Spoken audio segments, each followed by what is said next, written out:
Hi everybody, welcome to Module 3. Module 3 is going to focus on skills and concepts taught in the intermediate grades.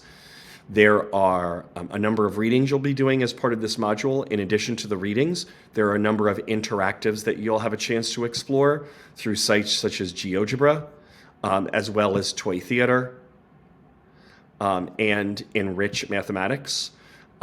Geometry does lend itself very well, particularly the skills and concepts taught at intermediate grades, to virtual interactions.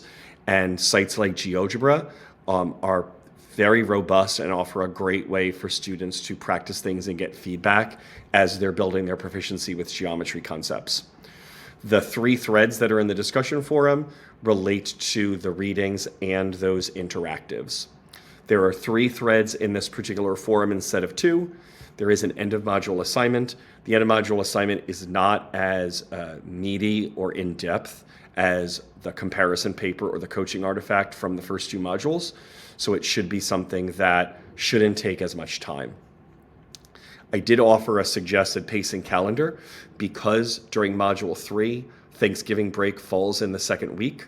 Then I opted to create a suggested calendar that front loads the majority of the work into this coming week. So that way you have less to do next week when you will have Thanksgiving break and very possibly will have parent-teacher conferences to work on.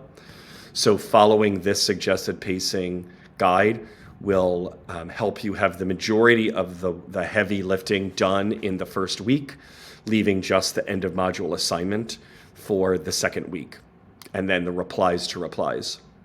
The end of module assignment that you'll be creating, it will involve a virtual representation and then a one-page maximum narrative that relates to that.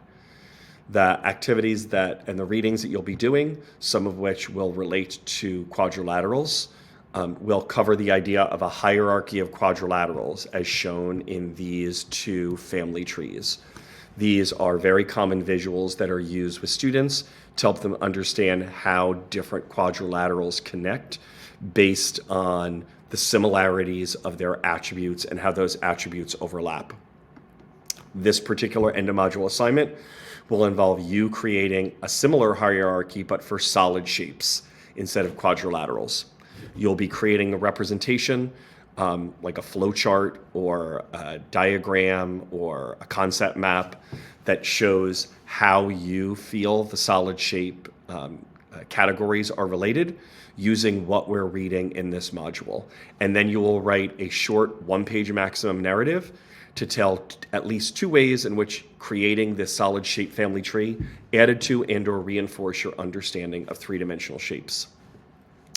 Don't stress out too much about this visual representation. There is not one right answer or one right way that you can connect these figures. So if you are not sure where a cylinder would go compared to a cone, then just use the readings and go based on where you feel the readings lead you.